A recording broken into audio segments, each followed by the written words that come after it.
Welcome to Eye on Africa, our daily show from across the continent here on France 24.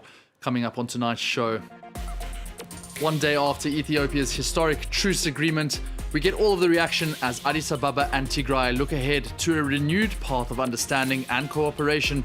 World powers are now voicing cautious optimism for the country's future, but a long road of recovery lies ahead. Then rights groups have praised the verdict against Liberian strongman Kunti Kamara. The former rebel commander was sentenced in a Paris court to life in prison after being found guilty for crimes against humanity in the 1993 civil war. And are African glaciers set to melt away in our lifetime? A new UNESCO report on Thursday says that by 2050, it's likely that there will be no more snow on Kilimanjaro. Thanks again for joining us. Ethiopia on Thursday commemorated the 2-year anniversary since the outbreak of the war in Tigray. The timely ceremony in Addis Ababa comes just one day after the warring parties agreed to the breakthrough deal to end hostilities. Prime Minister Abiy Ahmed's government and the Tigray People's Liberation Front reached the surprise truce after just over a week of negotiations in South Africa. The deal has been lauded by the African Union, who mediated the talks, as well as the United States and United Nations. Ethiopians, though, say they remain anxious that the parties adhere to the terms of the deal. Others feel that the bloodshed could have been spared a lot sooner. Let's take a listen. Peace is better than war. Some points that still need consideration must be clearly sorted out, and the public must be aware of them. And the truce must be carefully implemented so we don't relapse back to war. It would have been better if that truce had been signed earlier. Many people wouldn't have suffered, wouldn't have been killed or displaced. This would have solved so many things. Well, earlier I spoke to East African specialist Professor Jan Abbrink of Leiden University. This is what he has to say of the challenges facing Ethiopia following this landmark deal. Demobilization of the bloated armies. Rebuilding the areas enormously devastated by the war. Also psychological, let's say, reconciliation between the peoples of the regions affected, Afar, Amhara, Tigray especially. And also financing all this, getting the IDPs, the internally displaced people, back in their areas, getting food production running again in the northern regions. The goodwill is there. The possibilities are there, maybe with some external help from donor countries and so forth, and the World Bank, it can be done. So the challenges are huge. I would say that the main thing is also, reconciliation in, let's say, the social and psychological sense. The damage done by this is really awful war has been enormous, and there will be some people who cannot forgive, who will not be able to forgive what happened to them in the war areas. But in general, if this is well kept in mind, that you have to win back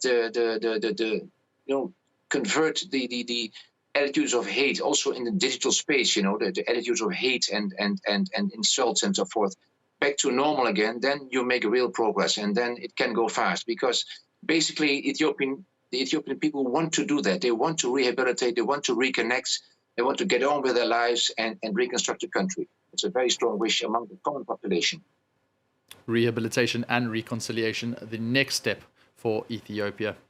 Well, rights groups on Thursday have lauded the conviction of former Liberian rebel commander Kunti Kamara. Kamara was convicted in a Paris court and sentenced to life in prison for atrocities he committed during Liberia's first civil war. Charges against the 47-year-old included violence against a teacher whose heart he reportedly ate, and failing to prevent soldiers under his command from repeatedly raping 2 teenage girls. Our correspondent in the region, Sophie Lamotte, tells us all about the importance of this latest judgment. It's a landmark ruling for war criminals in Liberia. It's the first time that a Liberian war criminal is sentenced to crimes against humanity. That's more than 25 years after the crime was committed, and activists say the verdict is a very symbolic one that signals to victims and survivors that justice is possible and that impunity will no longer prevail. Alleged perpetrators are now more fearful. The fear have shifted, like Councillor Gonglo will always say. Before, it was citizens and victims that were fearing and living in fear. but now the alleged perpetrators are the ones that have engulfed with the fear now. So this conviction also has risen the antenna that the alleged perpetrators should be on the watch, that none of them will go scot-free with all having a date to come and answer to the crimes they committed. The case was brought forward by two NGOs. One is Civitas Maximas, based in Switzerland, and the other one is a Liberian-based NGO, Global Justice Research Project. The question remains, why isn't the Liberian government prosecuting war criminals on their own soil? Many activists blame a lack of political will. The government have not taken a constructive position on the accountability recommendation, because we've seen that in between past government and current government, most of the alleged perpetrators, those who are named in the TRC report, are members of the government and the governance of the country. Another trial was recently filed at the ECOWAS court against the Liberian government, who's accused of failing to provide justice for the roughly 600 victims of one of Liberia's worst massacres, the St. Peter's Church massacre that took place in 1990. Activists are urging the international community to step up and hold both war criminals and the government accountable for the atrocities perpetrated in Liberia's two civil wars. Time for the news in brief. Protests broke out in the town of Bukavu in the eastern DRC on Wednesday, with anger mounting against the M23 militia, a dissident group who claim to defend the interest of Congolese Tutsis. Demonstrations were also made against larger global powers as well as Uganda and Rwanda, with many Congolese accusing them of supporting the rebel group. Then Burkina Faso's new military leader, Captain Ibrahim Traoré, arrived in Mali on Wednesday for his first trip abroad since taking power in September. Traoré was in Bamako to meet with Mali's Colonel Assimi Goïta, who was himself installed as leader after a putsch in August 2020. It comes as the two Sahel states grapple with extreme poverty amidst a growing influence from the Kremlin in Russia and tensions with former colonial power France. And in Guinea, the country's justice minister has ordered legal proceedings against former President Alpha Condé, along with 180 officials from his deposed regime. They've been accused of corruption, embezzlement, money laundering and forgery. Opponents of the current ruling junta say they are going after Condé's allies to prevent them from running in the next elections. Now, a new UNESCO report released on Thursday predicts that glaciers at many World Heritage sites, including Mount Kilimanjaro National Park, will likely vanish by 2050. The warning follows a study of nearly 19,000 glaciers at 50 sites covering 66,000 square kilometers. African glaciers in particular are said to be at some of the greatest risk. Well, I'm joined now by Professor Douglas Hardy from the University of Massachusetts Amherst. He's been researching Kilimanjaro for nearly 20 years. Professor, thanks for coming on the show. Now, these glaciers in Africa, it's not something you would associate with Africa, but tell me, in your time studying them over the last 20 years, what have you seen as the growing trend? Well, thank you. Yes, I'd like to start by applauding the UNESCO and the authors of this report on World Heritage glaciers. It's a very useful overview of a dire situation faced by these critical ecosystems. So to your question, Africa, of course, is a huge continent. There are 3 mountains with glaciers, all very near the equator and high above the iconic African plains. There's Kilimanjaro in Tanzania, Mount Kenya, and of course the Ruwenzori Massif, which straddles the border between Uganda and the DRC. Well, when 19th century explorers returned to Europe, many scientists there didn't even believe their initial reports of snow on these mountains. So it is a little incongruous to have glaciers and snow right on the equator.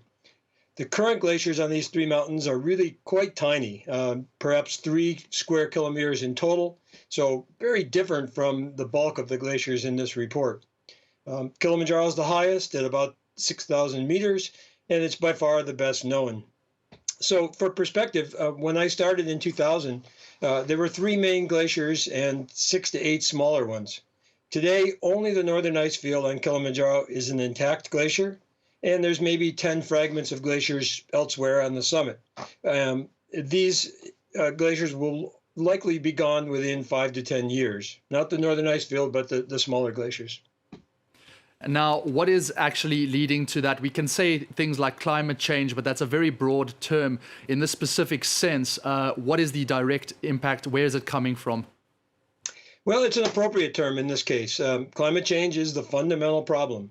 It is warming of the atmosphere and the ocean, which is profoundly changing these patterns of temperature and precipitation everywhere on Earth. And different glaciers have different causal mechanisms. The physics are a little different, but it's fundamentally the change in warmth, heat content of the atmosphere in the ocean.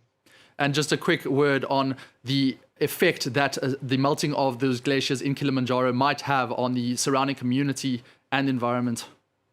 Right. Humans have lived in the shadows of these mountains for millennia. So they've developed a fascination and a reverence for the glaciers, which shine brightly during the dry season. But these days, the glaciers, I think, are really most important as draws for tourism. Thanks so much. That is Professor Douglas Hardy from the University of Massachusetts Amherst.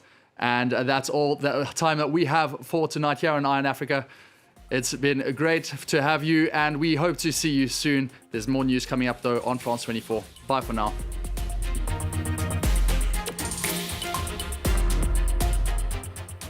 Versailles, Mont Saint-Michel, the Louvre are well-known stars of French heritage. But French genius and France harbors many other hidden treasures. The arts, gastronomy, architecture, as well as nature's wonders. Come along with France 24, discover France's living heritage.